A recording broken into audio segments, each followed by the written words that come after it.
Okay, for this video, I'm just going to be showing you the basic skills you need to build the most basic structures to make your marble run. And the goal for your marble run is to slow the marble down as much as possible. So take that energy that it has, that is rolling and moving fast, somehow slowing it down, controlling it. So one way you can do that is with this sort of disc-like shape, right? So the marble can swirl around like that before dropping in and going to the next thing, okay? Another thing is the slide. So this segmented slide allows you to make any curvature that you want, right?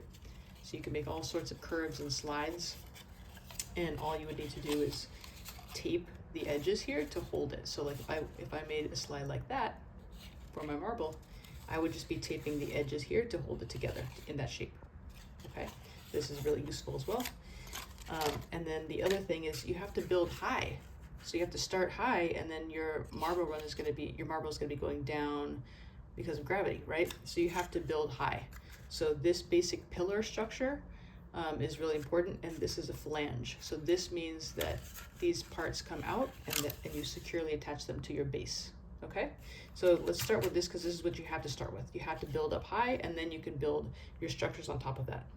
So you're just going to take the cardstock, and this is like scrap paper that I have.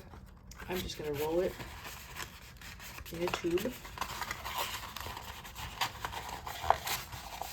You don't want it to be too skinny, so like something like 1.5 inches in diameter is good. And then I'm just going to take some tape and wrap it down like that, secure it. You want to make sure that on one end, you don't tape all the way to the edge. And here's why. You now have to make the flange. So if I tried to attach this to my cardboard, there's nothing to attach to, right? It's just one tiny little edge. So I really can't attach to this with tape. It's going to be really wobbly, okay? So what you do is make the flange. So you just take your scissors and you cut into the paper, and you do this about the same depth. Every snip with your scissors is about the same depth, okay? When you do that, you then take each one of these flaps and you fold them out, okay? So you're just gonna fold them out, and it's gonna look like this, okay? Then you set it down in place, and it's really easy to now tape it into place. Mine is leaning, you'll notice, because one of these was not cut enough, okay?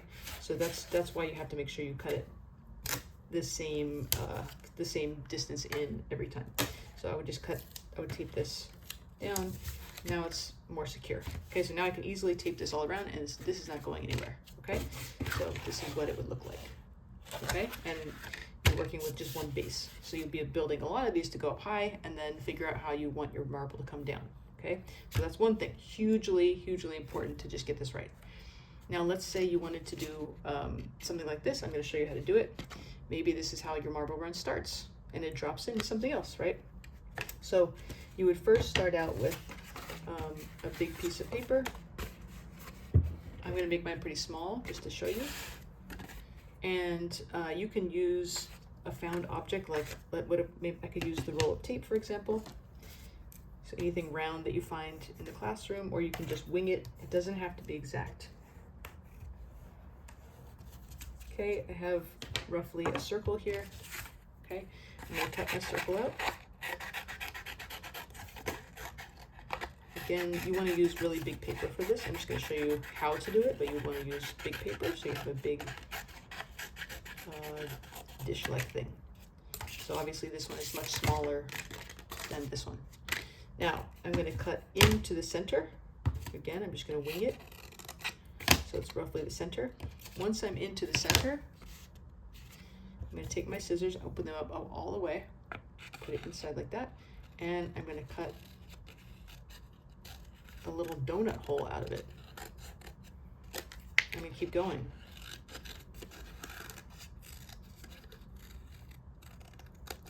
Okay, so you got something like this. Now, this part, you just push them together and overlap. Okay, so now I go like that. And now I have this dish-like thing. See? So that's the basic idea for how you can make the dish idea to make your marble spin around the top, okay? So you would take some tape and just secure the back. Again, mine was not exact, and you see the result here, which is not very exact. So if you take your time, trace your circular object, and then you also take your time with cutting the inside, you'll have something that looks much better than mine. Okay? Now the next thing is, if I were to put a marble here, it would probably, there's a good chance it would roll off because there's nothing to keep it in. So what you can do is you take an edge, just take a sheet of paper like this, maybe like 1.5 inches. I'm just gonna fold it in half, okay? So I'm gonna fold it in half like this.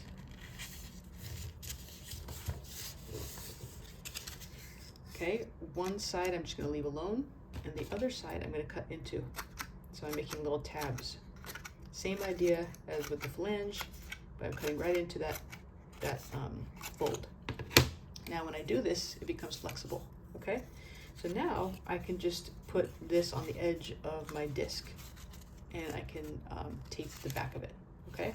So like if I were gonna do that with my bit one, I would take this part right here, I would start it like that. I would take a little bit of tape on the back and secure it, right? And then all I have to do is just wrap it around, okay? So now I'm just wrapping this around. So all these little phalanges are on the outside right here, and I just tape them down. And what that does is creates this nice curved wall, and this keeps my marble in.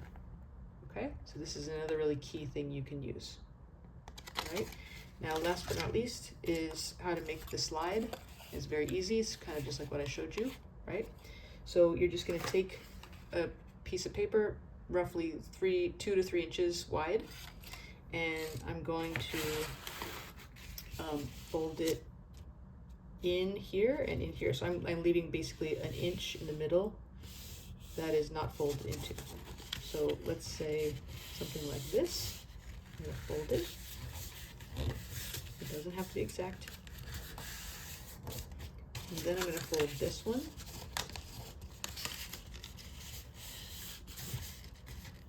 I'm going to fold right over what I just did.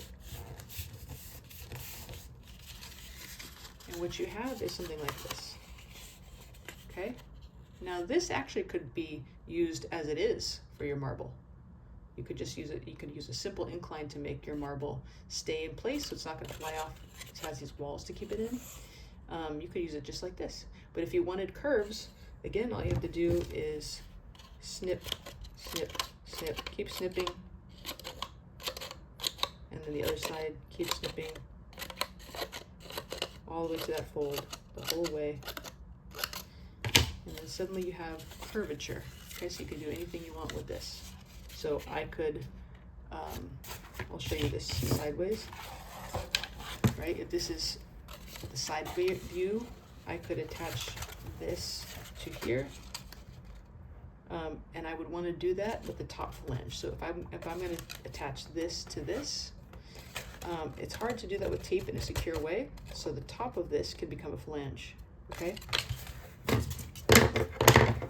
So I would just snip all around the top of this.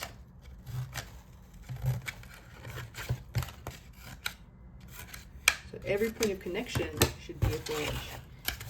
And I fold them out like this. Okay, and now I have this place to tape onto the next thing. So if this is going to attach to this, I can now easily tape it here. Okay, and now these two can be easily attached and strong. Okay, all right, can't wait to see what you do.